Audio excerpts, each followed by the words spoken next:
함께 은혜 받을 말씀은 신약성경 사도행전 9장 1절에서부터 19절까지입니다. 사도행전 9장 1절로부터 19절까지. 다 찾으신 줄 알고 제가 공부합니다.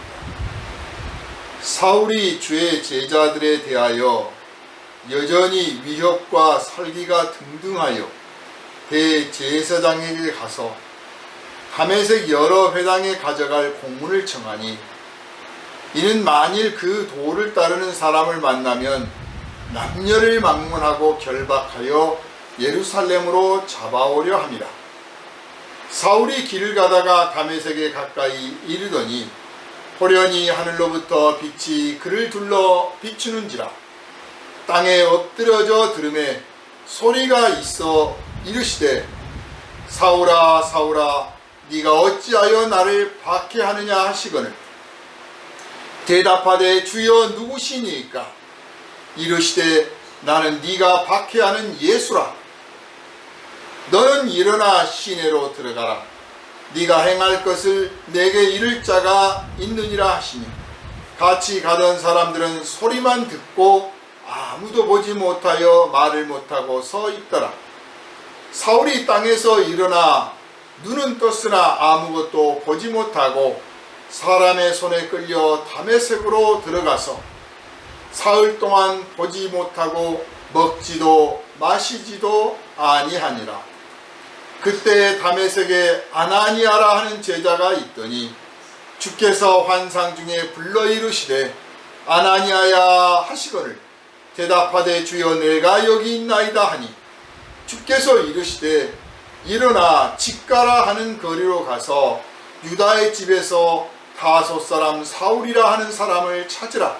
그가 기도하는 중이니라. 그가 아나니아라 하는 사람이 들어와서 자기에게 안수하여 다시 보게 하는 것을 보았느니라 하시거늘, 아나니아가 대답하되 주여 이 사람에 대하여 내가 여러 사람에게 듣사온즉 그가 예루살렘에서 주의 성도에게 적지 않은 해를 끼쳤다 하더니, 여기서도 주의 이름을 부르는 모든 사람을 결박할 권한을 대제사장들에게서 받았나이다 하거늘, 주께서 이르시되 가라.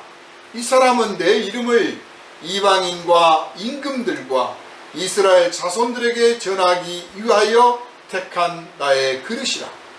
그가 내 이름을 위하여 얼마나 고난을 받아야 할 것을 내가 그에게 보이리라 하시니, 아나니아가 떠나 그 집에 들어가서 그에게 안수하여 이르되, 형제 사울아, 주 곧 내가 오는 길에서 나타나셨던 예수께서 나를 보내어 너로 다시 보게 하시고 성령으로 충만하게 하신다 하니, 즉시 사울의 눈에서 비늘 같은 것이 벗어져 다시 보게 된지라.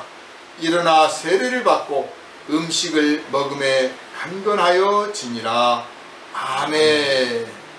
할렐루야. 아멘. 이 시간은 주여 누구시니까 하는 제목으로 함께 은혜를 나누겠습니다.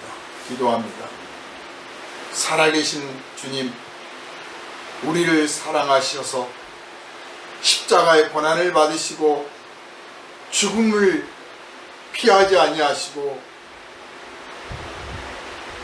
죽기까지 아버지 뜻에 순종하여 우리를 위한 부활의 첫 열매가 되신 주님, 이제 주님을 찬양하며 감사하는 가운데 주께서 허락하신 말씀을 풍성히 받고자 하오니 성령의 감화와 감동으로 충만케 하시고 지혜와 지식을 더하시며 흔들리고 연약한 믿음이 강하고 담대하고 굳세어져서 하나님께 영광 돌리게 합당한 거룩한 열매, 성령의 열매를 풍성히 맺을 수 있는 삶으로 변화받게 하여 주시옵소서.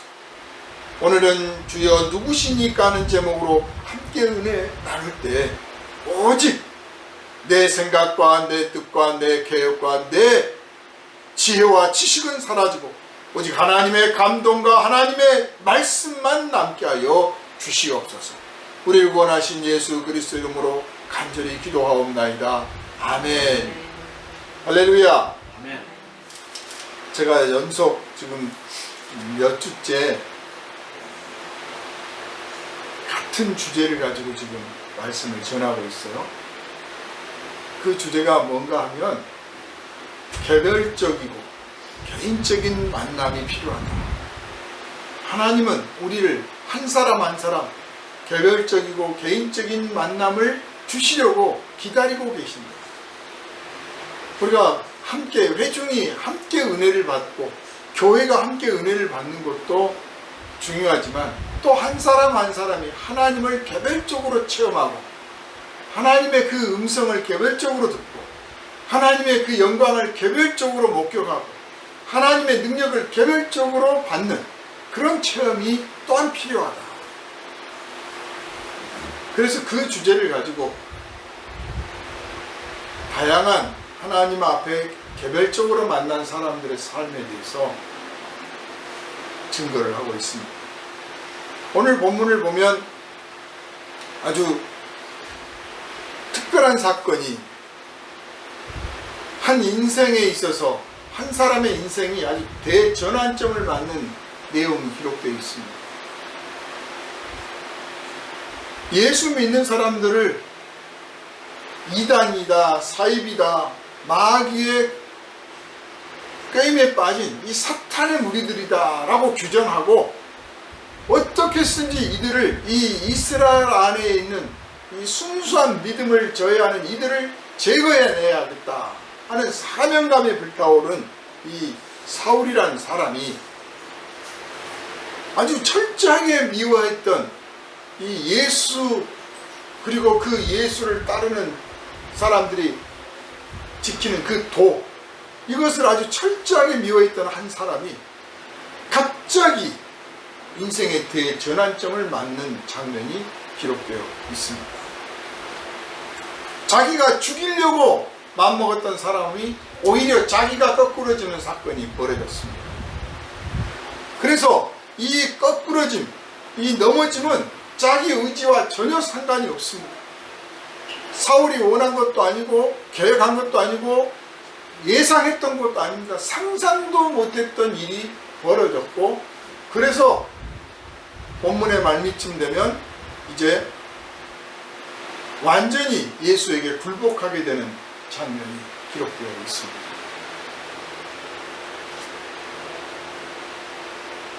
다메섹이라고 하는 지명은 시리아에 있는 시리아의 수도입니다. 다마스커스. 이게 한국식으로 좀 번역을 하자면 수원이라는 이름하고도 비슷해요. 수원. 물이 참 좋고 살기 좋은 물이 있는 곳. 수원이란 뜻이 그렇잖아요. 다메섹이란 다마스커스란 이름이 살기 좋은 물이 좋은 곳 이런 뜻이에요. 수원쯤 되는 곳이요. 이름으로 치면. 그러나 시리아의 수도입니다. 분명히 예루살렘도 아니고 다메섹이라는 곳까지 가고 있는 것을 말한 거 보면 이 종교적으로 그러니까 나라나 지방은 갈라져 있지만 종교적으로 유대인들은 유대교를 믿고 유대교를 믿으니까 예루살렘이 전 세계 어디든 유대인들은 다 통치를 하고 있는 거예요. 한결같은 지시를 받는 거죠. 그리고 뭐 시리아에 살든 아프리카에 살든 간에 예루살렘에서 저 사람들은 이단이다 그러면 그 유대인으로서의 어떤 정체성을 거부당한 것이요 상실되는 그런 마음을 느끼게 되는 거죠. 무슬림이 지금 그렇잖아요. 전 세계 무슬림이 흩어져 있는데 그 무슬림에 대해서 어느 지역의 무슬림들한테 이단이다 그러면 또 정말 낭패를 당하고 그런 상황이 되는 거죠. 유대교가 있는 유대인이 있는 곳에는 유대교가 있고 유대교가 있는 곳은 예루살렘이 사실상 통치를 하고 있는 거예요. 종교적으로. 그래서 다메섹까지 가서 그보다 더 먼 데까지라도 가서 예루살렘의 지시를 따라서 예수 믿는 사람들을 다 잡아다가 예루살렘으로 끌고 가서 종교 재판을 받게 하겠다.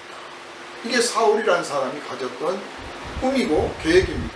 그리고 그것을 대제사장들한테 가서 말을 했더니 대제사장들이 그것을 허락을 해줬어요. 점을 발급을 해준 겁니다. 그러니 얼마나 기세가 당당합니까?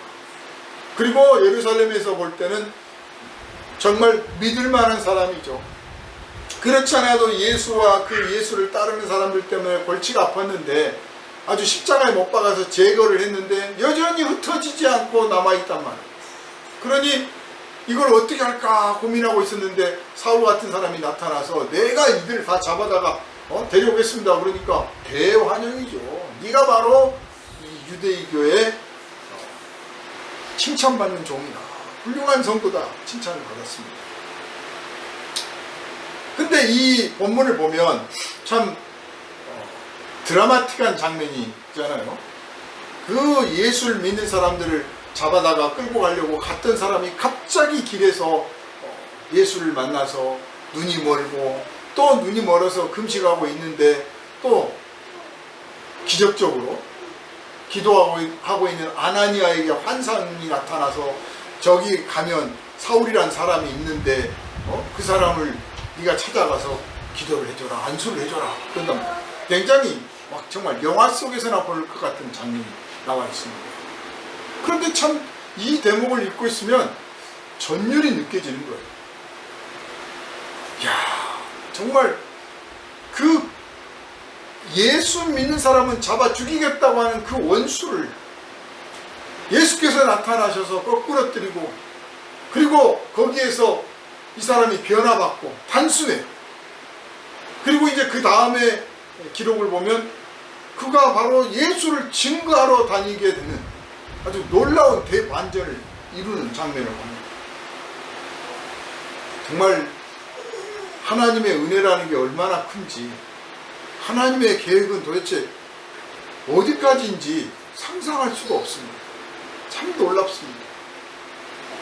한때 교회를 비방하거나 욕하거나 교회에 핍박했거나 뭐 그런 사람들도 이 대목을 보면 자기의 과거가 생각날 거예요. 아, 나도 그랬었지. 그런데 내가 오늘은 예수에게 사로잡혀서 예수 믿으라고 증거하는 증인이 되었구나. 정말 하나님의 은혜가 얼마나 놀랍고 하나님의 계획이 도대체 얼마나 큰가 하고 감탄을 하게 될 것입니다. 이렇게 복음을 전하게 되는 이제 나중에 이름이 바울이라는 이름으로 바뀌는 이 사울이라는 사람의 이 인생 대전환점을 우리가 볼 때 사실 예수님의 다른 사도들은 예수님이 한 사람 한 사람 불러서 그래서 예수님의 제자가 되어서 3년간을 따라다니면서 예수님께 배우고 듣고 보고 예수님을 정말 만지고 예수님과 같이 식사도 하고 그렇게 해서 사도가 된 사람들이라면 이 바울은 갑자기 길에서 예수 만나서 눈 멀고 금식하고 있다가 다시 와서 눈을 뜨게 해주니까 그때 마음이 회심이 되어서 내가 잘못 알았구나, 내가 속았구나, 내가 여태 알고 있는 게 마귀였구나, 진짜 예수는 살아계신 하나님의 아들이구나 라고 딱 소위 말해서 대오 각성을 해서 그래서 복음의 증인이 되고 또 예수께서 그 환상 중에 만날 때 너를 내가 이방인의 사도로 삼겠다고 하셨다는 그 말씀 한마디를 붙들고 사도로 나를 사도로 하나님께서 세우셨으니 내가 사도다 라고 자칭을 했답니다. 그래서 다른 사도들과는 그 사도가 된 과정이 달라요. 특별하죠. 누구나 이렇게 특별한 모습이 참 부럽습니다. 그러나 꼭 그래야 되는 건 아니잖아요. 정말 사울 같은 사람이 갑자기 바울이 되는 이런 사건을 맨날 벌이면 얼마나 복잡하겠습니까? 하나님은 얼마든지 그렇게 하실 수 있지만 아주 특별한 특이한 상황에서만 그렇게 하시고 나머지는 베드로가 요한이 야고보가 예수님의 부르심에 순종해서 와서 제자가 되고 훈련받아서 사도로 세움을 받게 된 것처럼 다른 사람들은 그렇게 차근차근 성장하기를 주님은 바라고 계십니다. 아주 특별한 경우에만 이렇게 되는 거죠. 그런데 이 장면이 너무나 멋있어서 다들 나도 좀 이렇게 안 해주십니까?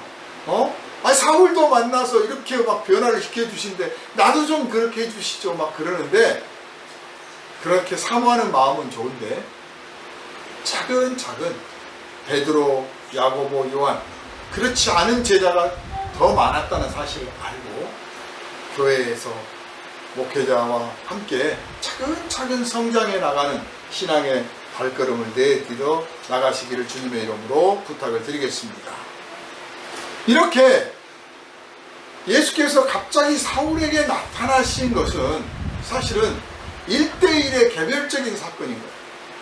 물론 예수님이 베드로 부르고 요한 부르고 야고보 부르고 막 부르실 때 뭐 한 사람도 부르고 두 사람도 오고 세 사람도 왔잖아요. 한 사람 한 사람은 사실 개별적으로 불렀지만 그들은 나름 와서 한 사람 한 사람 만나고 있다고 하는 느낌도 받지만 동시에 우리 제자들이 예수님과 같이 동행하고 있다 이렇게 느끼고 있었어요. 그래서 예수께서는 제자들 무리들과 같이 동행하시면서 당신이 복음을 전하고 하나님의 나라의 소식을 가르쳐 주시고 전파해 주시고 또 십자가를 지시기까지 과정을 먼저 가르쳐 주시고 실제로 보여주셨지만, 사실 원하시는 것은 그 한 사람 한 사람이 또 개별적으로 주님과 접촉하기를 원했던 거예요. 그리고 그 뜻을 이제 사울이라는 사람은 그렇게 할 수 없으니까, 교회라고 하는 무리 속에 들어와 있지 않기 때문에 이제는 어쩔 수 없이라도 개별적으로 만나시게 된 거죠. 그래서 개별적인 만남을 추진을 하신 겁니다. 이런 개별적인 만남은 대개는 우리가 예상하지 않을 때, 예기치 않을 때 찾아온 겁니다. 예고편이 없어요. 갑자기 그 일이 벌어지는 거예요. 그럴 때 우리들이 되게 당황하고 놀랍죠. 사울도 마찬가지입니다. 얼마나 압도되었냐면, 갑자기 본문을 보면은요, 살기가 등등해서 가다가 다메섹에서 가까이 이르러 호련히 하늘로부터 빛이 그를 둘러 비추는지라 땅에 엎드러져 들음에 소리가 있어서 이르시되 사울아 사울아 네가 어찌하여 나를 핍박하느냐. 빛이 찬란한 빛이 비치고 소리가 들렸어요. 너무 빛이 찬란하니까 그 앞에 자기도 모르게 엎드렸습니다. 무서운 거예요. 오늘날은 그런 빛이 쫙 비치질 않죠. 교회 갔더니 쫙 안 비치더라. 나도 그런 빛을 보면 엎드릴 것 같은데 다 그렇죠. 이건 특별한 사건입니다. 아주 특별한 사건. 사울은 그 빛을 보면서 빛 가운데 엎드려졌습니다. 그리고 소리가 들리기를 사울아 사울아 네가 어찌하여 나를 핍박하느냐. 그 소리만 듣고도 사울이 표현하기를 뭐라고 합니까? 주여 누구시니까. 이미 마음이 굴복해버렸어요. 뭐예요? 당신 뭐예요? 이렇게 한 것도 아니고, 또 좀 어설프게 한 사람들은 귀신이면 떠나고 사람이면 뭐 나머라 뭐 그렇게 막 그러잖아요. 그게 아니고 벌써 마음에 완전히 굴복돼가지고 주여 누구시니까. 굴복된 거예요. 하나님 앞에는요, 1000번 10,000번을 무릎 꿇어도 괜찮은데, 하나님에게는 아무리 압도되어도 우리가 아주 나는 진짜 벌레의 똥맛도 못합니다라고 정말 나를 낮추고 엎드려져도 부끄러운 일이 아니에요. 그런데 하나님 앞에까지 와서도 그냥 고자세가 있는 사람들이 있어요. 거기서 폼을 잡으려고 하는 사람들이 있다니까. 자기를 완전히 하나님 앞에 무너뜨릴 때, 정말 항복했습니다라고 무너뜨릴 때 은혜를 알게 됩니다. 은혜를 받아야 항복하는 것도 맞지만, 하나님이 먼저 1차 은혜를 주실 때 그때 내가 항복, 주여 하고 항복하면 그때 진짜 은혜가 임하는 거예요. 사울은 주여 누구십니까? 자기는 하나님밖에 몰라요. 하나님밖에 몰라. 그런데 자기에게 나타났어.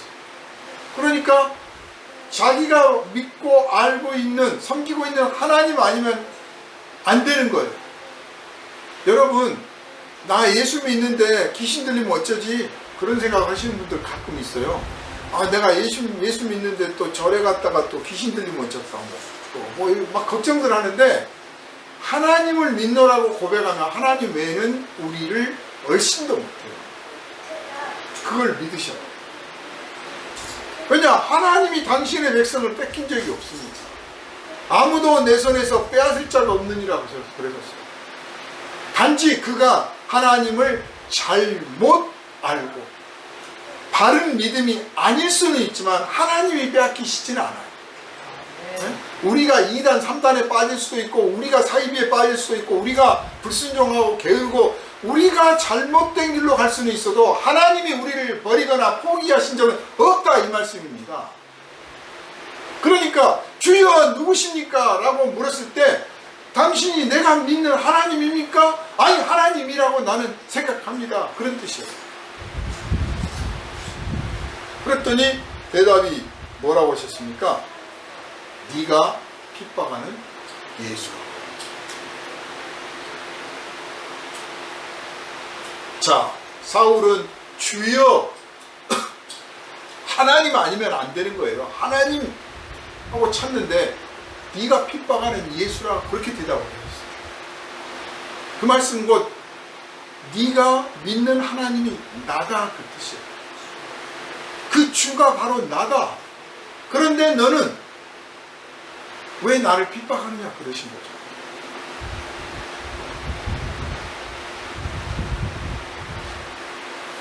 하나님의 은혜가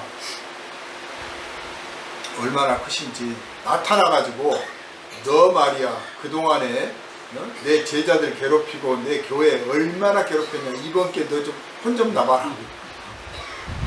아주 거꾸로 잠깐 들었다가 놓으실 수도 있고요. 좀 불릴 수도 있잖아요. 눈 멀어라 하신 게 아니고 그 빛을 보고 눈이 먼 거예요.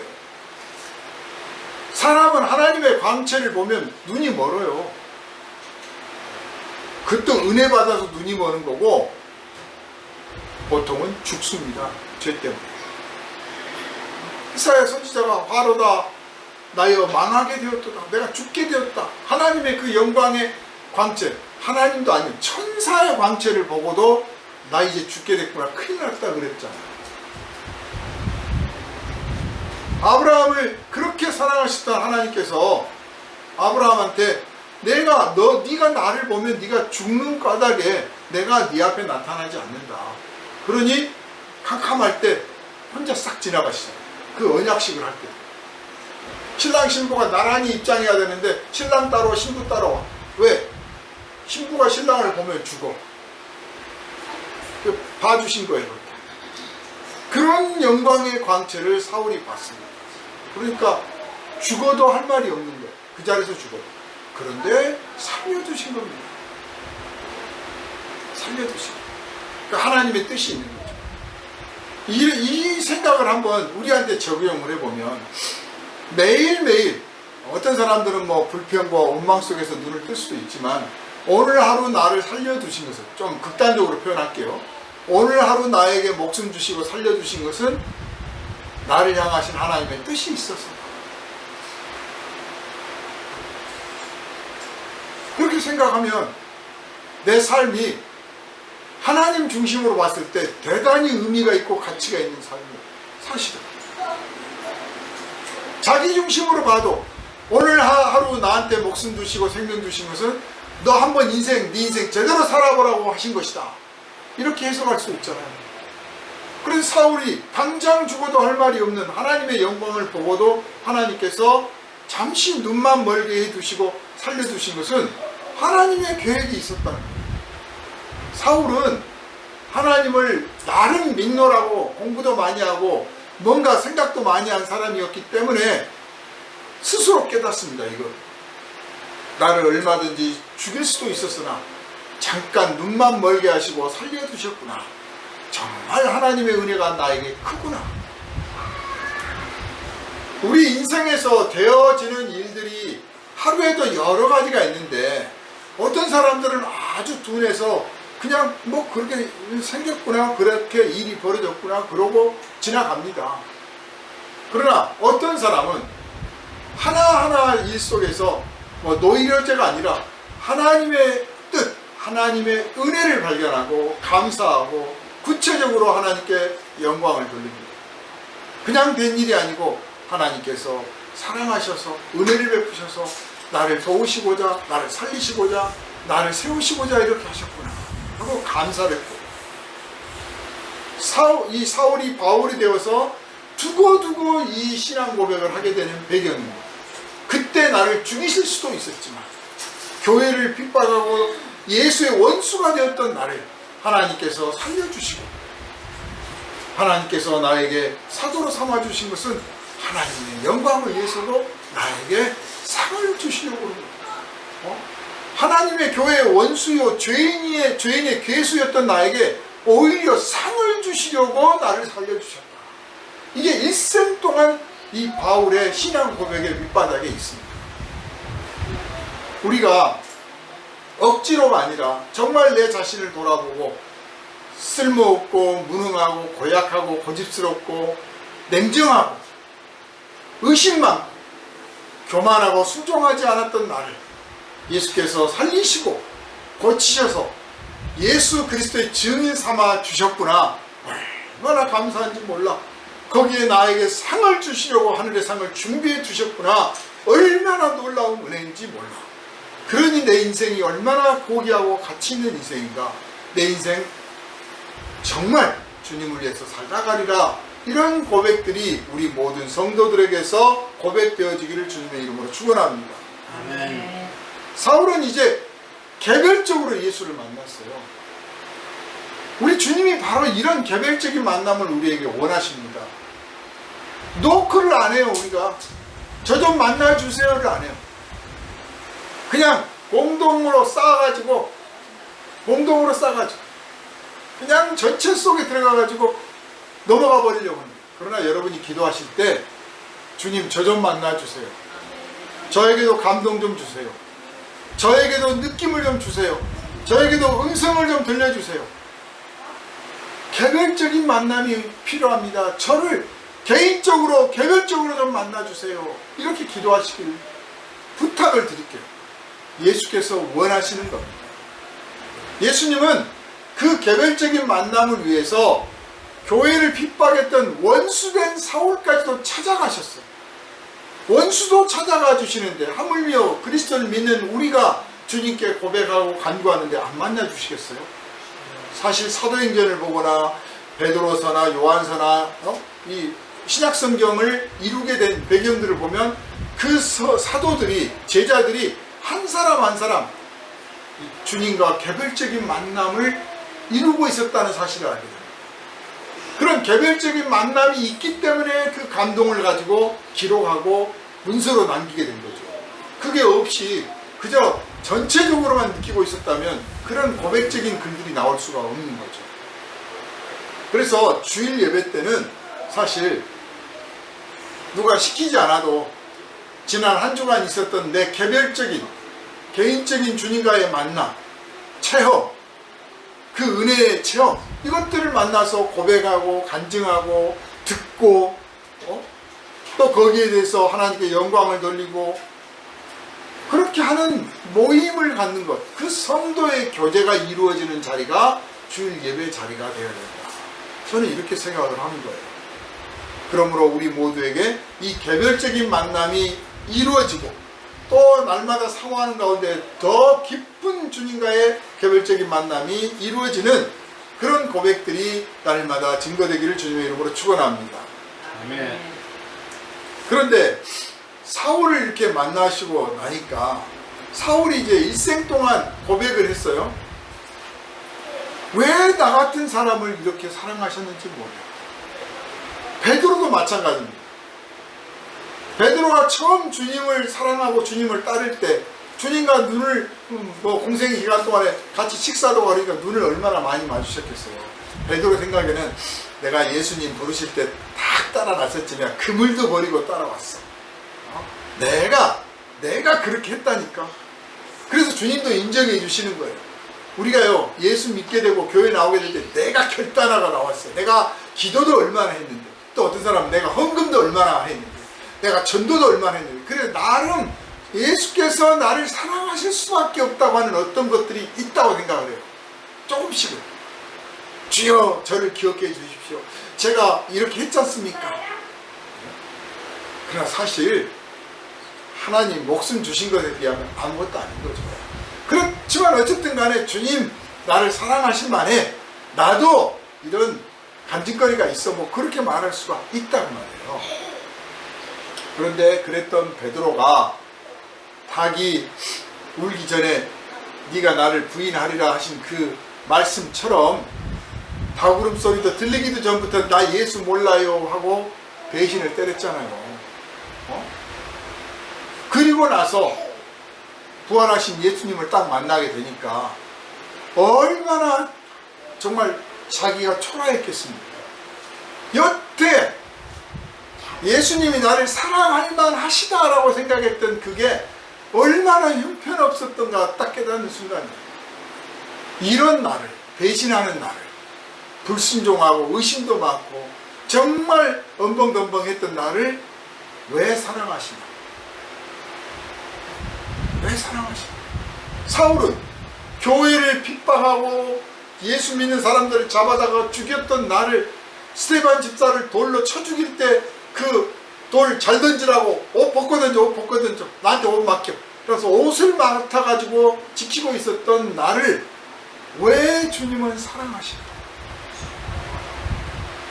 여러분은 주님이 여러분을 사랑하시는 그 이유를 아십니까? 아십니까? 왜 날 사랑하실까? 저는 잘 모르겠어요. 그 뭐 영화에서, 그러니까 드라마에서 뭐 나왔다는데요. 그 여자 주인공이 남자 주인공한테 왜 나를 사랑하냐고 물어봤대잖아요. 그때 심리학에서 그렇게 가르쳐요. 거기서 눈이 예뻐서, 뭐 코가 예뻐서라든지 뭐 이렇게 되다 보면 그건 사랑하지 않는 거라. 그래 눈 빼줄게 그렇게 된 거죠. 그냥 나도 몰라 이유가 없어 라든지 그냥 너의 모든 것을 사랑해 이렇게 대답해야 정답이래요. 그런데 꼭 어리석은 남자들은 여자가 내가 어디가 그렇게 좋아 그러면 눈이 이뻐 꼭 이렇게 대답을 한다니까 바보같이. 그냥 나도 몰라 그래야 되는 거죠. 그게 정답이에요. 왜 날 사랑하실까? 나도 몰라야 돼요. 그런데 꼭 또 나는 주님이 나를 사랑하시는 걸 내가 안다니까, 왜 나를 사랑하시는지 안다니까 이렇게 대답하시는 분들이 있어요. 그런 분들 만나면 좋겠습니다, 정말 많이 사랑받는군요, 부럽습니다, 그렇게만 대답을 합니다. 근데 저는 잘 모르겠습니다. 바울도 일생 동안 나 같은 죄인을 왜 사랑하시는지 모르겠다 그렇게 고백을 했어요. 베드로도 평생을 그랬을 겁니다.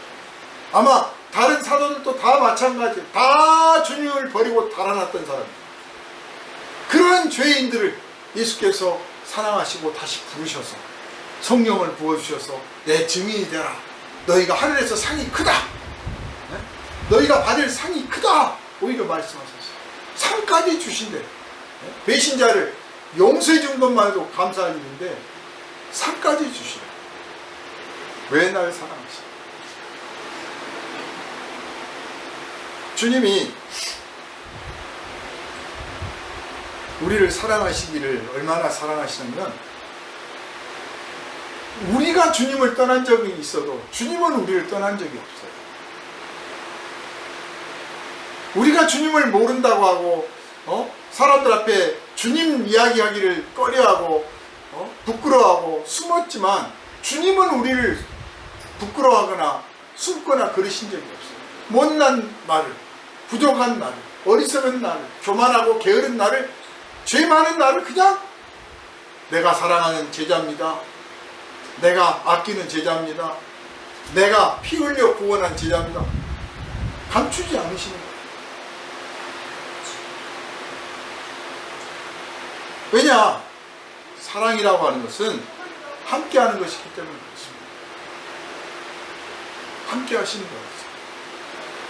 그러니까 사울이란 사람이 교회를 찾아다니면서 잡아다가 막 고문도 하고 죽이기도 하고 별짓을 다 하고 있을 때, 그때 사람들이 생각할 때, 아, 예수께서는 뭐하고 계시나?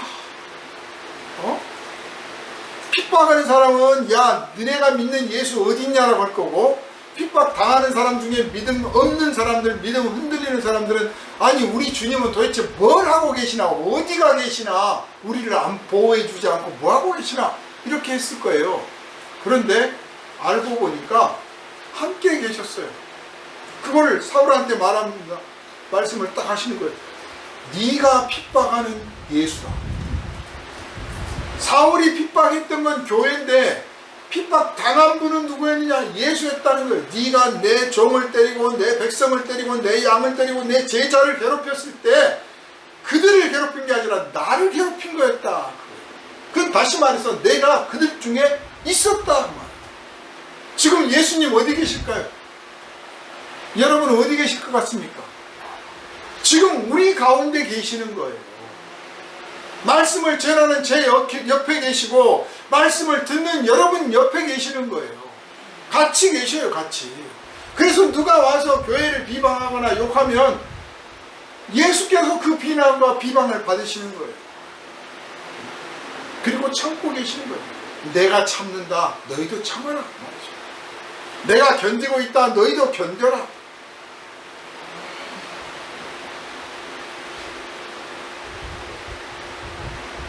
사울은 주여 누구십니까? 라고 물을 때 네가 핍박하는 예수다 라고 하시는 그 대답을 듣고 이 영적인 관계를 즉시 깨달았을 겁니다. 우상과 달라요. 하나님은 우상은 절에 가서 만나고 산에 가서 만나고 바다에 가서 만나고 내가 모셔놓은 데 가서 만나야 되는 거예요. 어디 계십니까? 거기 가야지. 그러나 하나님은 어디 계십니까? 그러면 내가 여기 있다요. 바로 내가 부르는 그 자리에, 내가 찾는 그 자리에 하나님이 계셔요. 특별히 제자들과 함께 계셔요. 두세 사람이 모인 곳에, 그곳에 내가 있다 그러셨어요. 제자들과 같이 계셔요.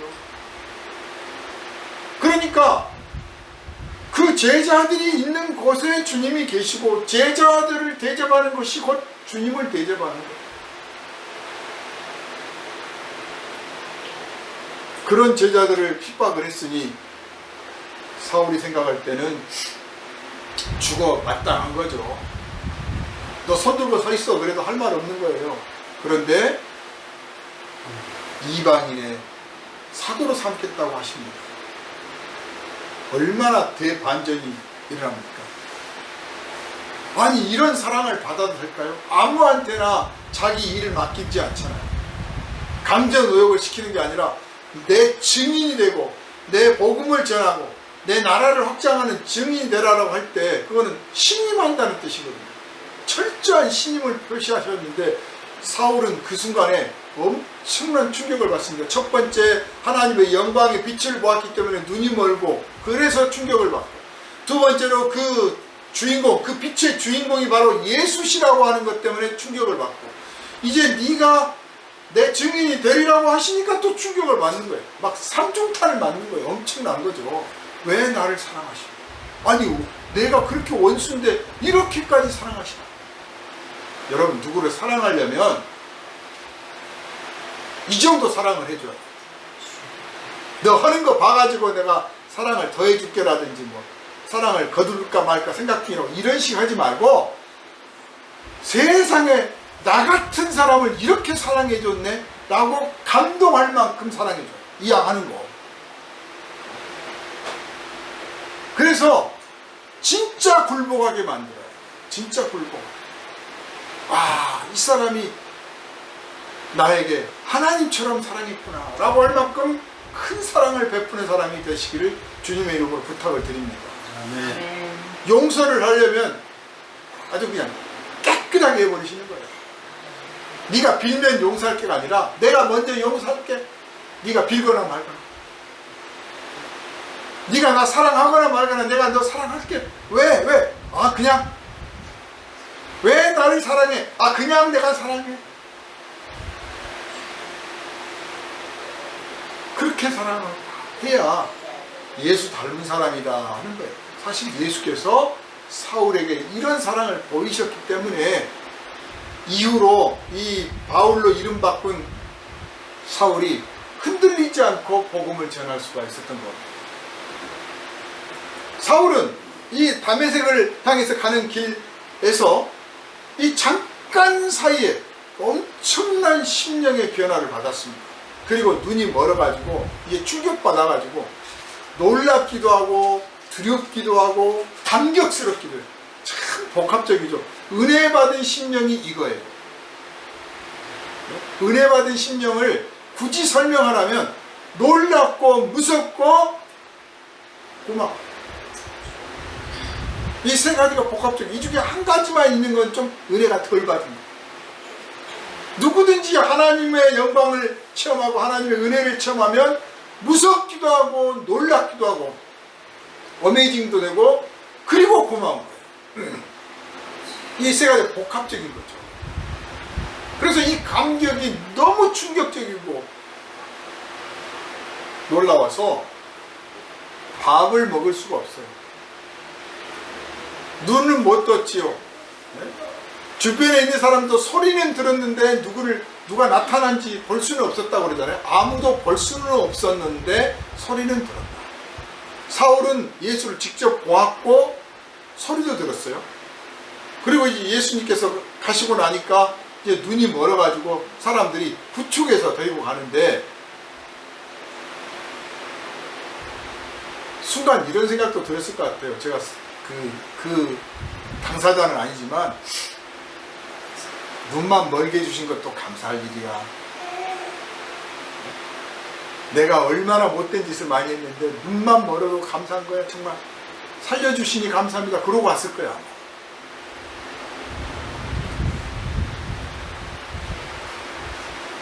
하나님의 아들을 보고서도 몰라보는 눈인데 뭐 있으면 뭐하나. 그 눈이 멀어가지고 부축을 받아서 가서 이제 식음을 전폐하고 밥맛도 없고 아니 먹을 식욕도 없을 뿐만 아니라 식욕을 잃어버린 거죠. 밥맛이 떨어진 차원이 아니라 먹지도 마시지도 않아도 되는 상태가 된 거예요. 모세가 시내산에 올라서 십계명을 받을 때 하나님과 40일 동안 같이 있었어요. 그때부터 이제 40일 금식이 이제 사람들한테 유행된 거예요. 그걸 본받아서 40일 동안 하나님 곁에 있었는데 그럼 모세가 어떻게 밥을 해 먹었을까요? 먹지도 마시지도 않은 거예요. 먹지도 않고 마시지도 않았는데 하나님과 같이 있었기 때문에 생명의 하나님이 그를 붙들고 계셨기 때문에 그가 죽거나 병들지 않았던 겁니다. 이제 사울이 다메섹에서 하나님의 영광을 보았습니다. 성령께서 그를 사로잡고 계신 거예요. 지금 하나님의 은혜 속에 꽉 붙들려 있어. 그래서 먹지도 마시지도 않았지만 그게 뭐 궁하거나 피곤하거나 힘들지 않아. 피로성을 느끼지도 않아. 아주 그 충만한 은혜 속에 있어. 눈이 먼 것이 막 불편하고 그런 것도 없어요. 그냥 눈 먼 상태예요. 멍한 상태. 그러나 기도 중에 있어. 그때 무슨 기도를 했을까요? 회개를 했겠죠. 주여 지금까지 제가 잘못했습니다. 회개했겠죠. 그런 저를 살려주시니 감사합니다. 또 그렇게 저를 만나셨을 때 이방인의 사도로 삼겠다고 하셨으니 정말 놀랍습니다. 제가 그걸 감당할 수 있을까요? 그 순간에 하나님께서 아나니아에게 나타나셨어요. 예수께서. 이 사도행전 기록들은 보면 성령께서 교회의 주인 되시고 하나님께서 이 성도들을 한 사람 한 사람을 얼마나 붙들기를 원하시며 이 교회를 어떻게 하나님께 영광을 돌리도록 쓰시려고 하는가가 사도행전에 기록되어 있는 거예요. 성령이 아주 강력하게 행동하시는 거죠. 그러면 지금은 안 하시는가? 지금도 마찬가지예요. 지금도 똑같아요. 단지 그 패턴이 달라지셨을 뿐이에요. 방식을 달리하고 계실 뿐인 거죠. 아나니아야, 가서 사울이라는 사람이 있는데 그가 기도하고 있다. 기도하고 있는데 아나니아라는 사람이 와서 자기에게 안수를 하니까 그 눈을 다시 뜨게 된 장면을 보았다. 환상을 봤다. 얼마나 신기합니까? 그냥 막연하게 기도하고 있는데 가서 그냥 한 게 아니라 아나니아라는 사람이 와서 자기에게 안수를 하니까 눈이 다시 떠지는 장면을 그가 보았다. 그러니 네가 가서 해라. 베드로 사도가 고넬료 집에 찾아간 것처럼 여기서도 성령께서 직접 아나니아에게 알려주신 거예요. 그러니까 또 아나니아가 저는 못 갑니다. 그 사울이라는 사람이 얼마나 교회를 핍박하고 얼마나 사람들 잡아 죽이고 지금 또 다메섹까지 가서 뭐 더 하려고 그런다는데 제가 가서 죽으려고요. 큰일 납니다. 못 갑니다. 가라! 가! 걱정 말고 가. 이미 그 사람이 아나니아가 와서 안수하는 걸 봤어. 말씀을 듣는 게 중요한 게 아니라 말씀을 들었으면 말씀이 이루어져야 되는 거예요. 하나님의 말씀을 내가 들었으면 주여 그 말씀이 저에게 이루어지기를 원합니다. 또 그 말씀이 이루어지기를 원함으로 제가 순종하겠습니다. 그래야 돼. 기도는 열심히 하고 응답도 막 받았는데 순종들을 안 하는 사람들이 얼마나 많죠. 아나니아는 성령께서 일러주신 대로 순종을 해서 갔더니 정말 말씀하신 그대로 생각지도 않았던 사람이 사울이라는 사람이 눈이 떡 멀어가지고 기도를 하고 있거든요. 사울아, 네가 오다가 길에서 만났던 그 예수께서 나를 시켜서 네 눈을 뜨게 해주신다. 그 말을 굳이 하는 이유는요, 사실 너 마음에 안 들거든. 너 마음에 안 드는데 나 심부름 하는 거야. 그건 분명히 알아둬야 돼. 내 생각 같아서는 너 정말 안 해주고 싶어. 근데 우리 주님이 시키니까 너 하는 거야. 너 이거는 알아둬라. 딱 그 뜻이에요. 첫 번째는 그런 뜻이고, 두 번째는 네가 헛것 본 게 아니다. 네가 헛것을 본 게 아니고 살아계신 하나님을 만난 거다. 예수 십자가에 못 박아 죽였다고 너희들이 믿고 있지 않느냐. 그런데 그가 살아나서 부활해서 살아나서 이렇게 나타나셨다. 사람이 어떻게 다시 살 수 있느냐. 하나님이 다시 살려주시지 않으면 살 수가 없어. 즉 하나님이 그를 그리스도로 인정하셨다는 뜻이다. 그가 나한테 명령하기를 가면 사울이라는 사람이 눈이 멀어서 기도를 하고 있을 텐데 네가 가서 안수를 해줘라 하고 나한테 명령을 하셨다. 내가 어떻게 알고 왔겠느냐.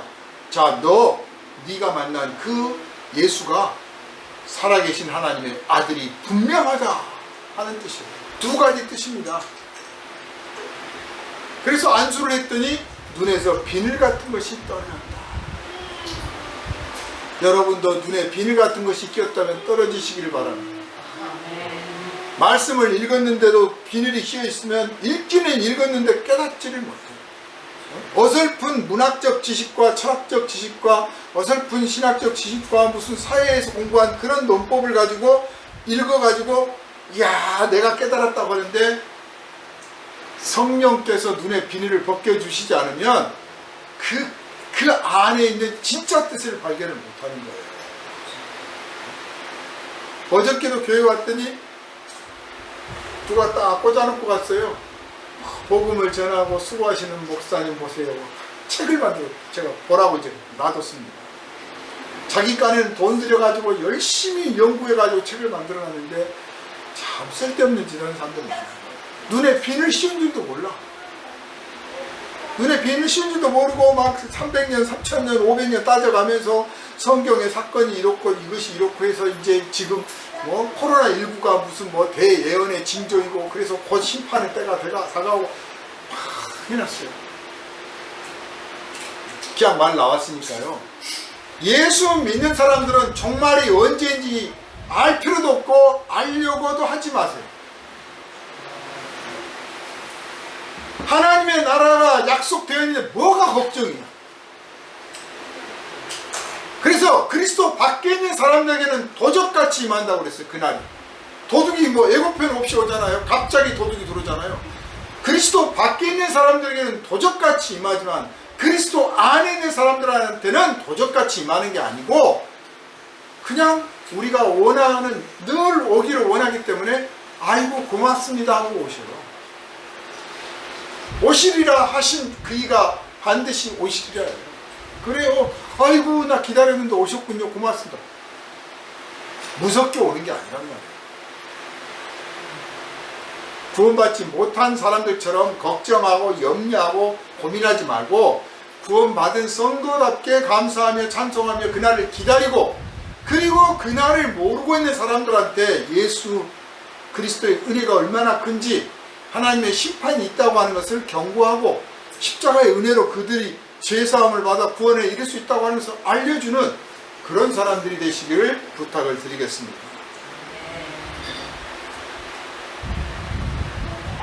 사울아, 너를 만나신 분이 예수님이다. 그가 바로 그리스도야. 하나님의 아들이시다. 그 순간에 비늘이 벗겨졌어. 육체의 비늘이 벗겨지고 영적인 비늘이 벗겨진 겁니다. 하나님은 보라, 누구든지 그리스도 안에 있으면 새 것이 되었도다 말씀하신 것처럼 변화시켜 주기를 원하십니다. 여러분이 그냥 하찮은 꽃을 한번 보십시오. 꽃이 이 싹이 나서 잎이 나고 꽃을 피우고 그리고 열매를 맺어가는데 날마다 새로워져. 날마다 새 것이에요.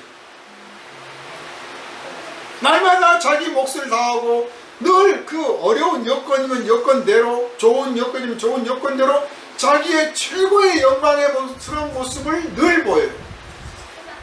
늘 변화하고 있습니다. 그래서 어제 본 꽃, 오늘 본 꽃 또 다른 거예요. 기특하고 고맙고 사랑스러워요. 주님은 우리를 변화시켜 주시기를 원하십니다. 그걸 믿으시기를 바랍니다. 나는 너를 날마다 변화시키기를 원하는데 너는 왜 망설이느냐? 너는 왜 주저하고 있느냐? 자, 사울을 보라. 그 교회의 원수여, 내 원수였지만 내가 그를 변화시켰지 않느냐? 그래서 내 그릇으로 삼았지 않느냐? 딱 그것으로 끝났습니까? 사도 바울의 그 고백을 보면 그 후로 날마다 그를 변화시켰어요. 날마다 은혜 충만하고 더 깨닫고 더 많이 알고 더 사랑이 커지고 점점점 자기가 잘하는 걸 알아. 정말 자기가 지식이 깊어지고 지혜가 깊어지고 사랑이 깊어지고 믿음이 커지고 점점점 변화되는 걸 알아. 그걸 누가 시키느냐? 자기가 수련해서 도 닦은 게 아니고 예수께서 나를 변화시켜 주신다. 할렐루야. 아멘. 자기에게 계속 생명을 부어주시고 은혜를 부어주시고 사랑을 부어주시고 지혜를 부어주시고 계속 하늘에서 부어주셔서 자기에게서 나타나는 거죠.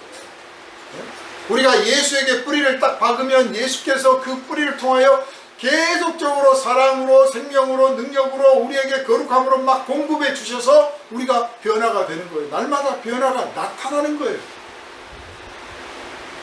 사울을 보라고 했어요. 이 죄인도 이렇게 변화시키는데 하물며 우리를 변화시키지 않겠습니까? 에이, 사울 같은 사람은 바울로 쓰시려고 그런 거죠. 우리는 뭐 그런 제목감이 안 돼요. 안 그렇습니다. 바울의 몫이 있고 우리 몫이 있어요. 바울이 해야 될 일이 있고 우리가 해야 될 일이 있어요. 바울은 이방인의 사도였고 우리는 한국 땅의 사도인 거예요. 그러니 주여 저를 변화시켜 주시옵소서. 제 육체의 이 눈의 비늘도 벗겨주시고 제 귀도 좀 뚫어주시고 제 혀도 좀 풀어주십시오. 그래서 제 입에서 복음이 나오고 그리스도의 생명의 메시지가 나오게 해주시고 제 귀에 하늘의 음악 소리가 들리고 찬양 소리가 들려서 사람들의 그 헛된 유혹과 방탕한 음악이 아니라 하나님의 영광을 찬양하는 소리가 들리게 해주셔서 저도 그리스도의 증인으로 살게 해주십시오. 이런 고백들이 나오기를 주님은 기다리고 계십니다. 그리고 그렇게 해 주시는 분이십니다. 그런데 보십시오. 사울이 딱 눈을 멀어가지고 사실 막막하지요. 어디를 어떻게 가야 될지도 모르겠고 그저 이제 지나간 날 자기가 잘못했다고 하는 사실만 느끼고 충격받아서 멈춰 있는데 예수께서 아나니아에게 가서 네가 가서 안수해줘라 그러잖아요. 우리가 주님의 일을 하고자 정말 마음 먹으면, 마음을 안 먹을 때는 몰라. 근데 내가 주를 위해서 뭔가 해야겠다 그러면요, 내가 그걸 어떻게 하지? 때로 막막할 때 있어요. 그렇지만 반드시 내가 모르는 곳에 주님이 예비하신 손길이 있습니다. 아나니아가 있듯이 생각지도 않은 곳에 있어요. 엘리야가 주여 다 죽고 이제 저만 남았습니다 그러니까 하나님께서 너 말고도 내가 의인 7천을 남겨두었다. 협조자가 7,000명이나 있다 그 말이에요. 네가 나서면 너를 도울 자가 7,000명이나 있다. 우리가 나서지 않으니까, 내가 봉사를 하기 위해서, 복음을 전하기 위해서, 내가 뭔가를 하기 위해서 나서지는 않기 때문에 돕는 손길이 예비된 줄을 모르는 거예요. 우리는 주저앉아가지고 누가 나를 돕겠다고 하면 하나님께서 나한테 알려주시면 내가 그때 움직이겠습니다 그러거든요. 그러나 이미 내가 생각하지도 않을 때, 깨닫지도 못할 때 주님은 예비하신 손길들이 준비되고 있다. 아나니아가 준비되듯 우리를 위하여 준비하고 있는 사람들이 있다. 이걸 여러분 믿으시기를 바랍니다. 그래서 합력하여 선을 이루느니라 그 말씀이 나온 거예요. 내가 예상하지 않은 곳에 나를 위하여, 나를 돕게 하여 기다리고 있는 주님의 손길이 있고, 또 내 삶의 현장에 주님의 도움의 손길이 찾아오게 된다. 그러니 나는 그걸 믿고 나가기만 하면 된다.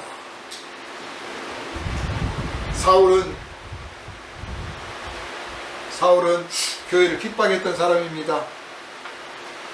그래서 예수님을 만나가지고 주여 누구십니까? 라고 물었더니 나는 네가 핍박하는 예수다. 우리가 만일 기도하면, 여러분이 기도해서 그저 주님 저 좀 만나주세요 기도해서, 그래서 환상도 보고 그 영광스러운 광채를 만나가지고 주여 당신이 누구십니까? 라고 물으면 네가 핍박하는 예수다 그러시겠어요? 네가 사랑하는 예수다 그러시지 않겠어요? 네가 사랑하는 예수다, 네가 만나고 싶은 예수다. 제가 기도원에서 예전에 정말 주님 만나기를 사모하고 기도하는 중에 그 환상을 봤어요. 누구십니까? 네가 사랑하는 예수다. 저와 여러분은 기도할 때, 간구할 때, 하나님의 영광의 광채를 보았을 때 주여 누구십니까? 라고 물으면 나는 네가 사랑하는 주 예수라, 그렇게 답을 해주실 거라고 믿습니다. 그 말씀 한 말씀만 들어도 그동안에 쌓였던 슬픔, 분노, 그 실망감, 그 어떤 것도 다 녹을 줄 압니다. 다 녹아버릴 거예요. 네가 사랑하는 예수다, 그 말 한 말씀만 들으면 다 녹아버려.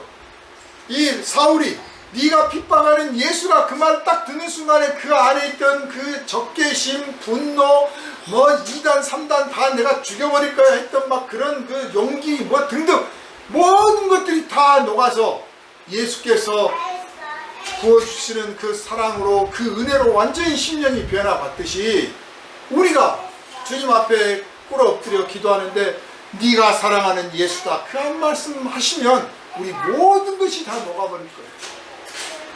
살면서 겪었던 고초 때문에 흘렸던 눈물들, 외로움 때문에, 두려움 때문에, 걱정 때문에, 분노 때문에 막 느꼈던 그 마음의 상처와 감정들, 그 모든 것들이 네가 사랑하는 주 예수라, 그 말씀 한 말씀 하시면 다 녹아버릴 줄로 믿습니다. 아멘. 저는 이 체험들을 우리 성도들이 하기를 원합니다.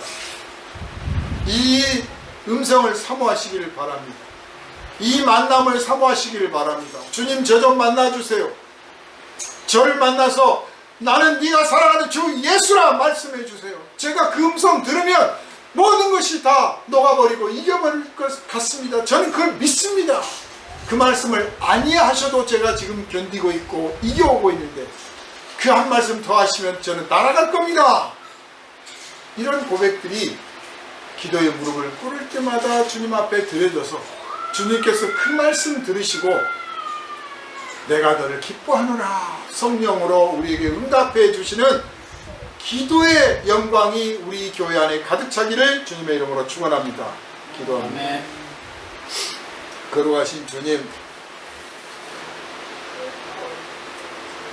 교회의 원수요 그리스도의 원수였던 사울을 찾아가 주셔서 네가 핍박하는 예수다, 박해하는 예수다 만나주시고 오히려 그를 변화시켜서 이방인의 사도로 삼으신 주님, 이제 우리가 이 사울이 개별적으로 주님을 만난 체험을 가진 것처럼 우리도 그러한 체험, 그러한 만남을 원하오니 우리의 기도 중에 만나주시고 우리의 삶의 현장 속에서 주님이 우리와 함께 계시며 우리를 사랑하시며 우리를 붙들고 계심을 체험할 수 있도록 인도해 주시옵소서, 허락해 주시옵소서. 그리하여 네가 사랑하는 주 예수라고 말씀하시는 음성이 우리의 심령에 사무쳐서 우리의 삶의 모든 역경과 고난을 다 이겨내고 날마다 주님 앞에 감사와 찬송을 드리는 위대한 신앙의 승리의 삶을 맛보게 하여 주옵소서. 주님은 원수를 변화시켜 사도로 삼으셨습니다. 우리도 주님의 원수였었습니다. 그러나 이렇게 사랑하셔서 주님의 제자 삼아 주셨사오니 하늘의 상을 받게 된 이모, 이 사랑받는 이유를 알지 못하면서도 사랑해 주시는 주님의 은혜에 감격 감사하며 날마다 주의 이름을 높이는데 우리의 인생을 다 쓰게 하여 주시옵소서. 우리를 원하신 예수 그리스도 이름으로 간절히 기도하옵나이다. 아멘.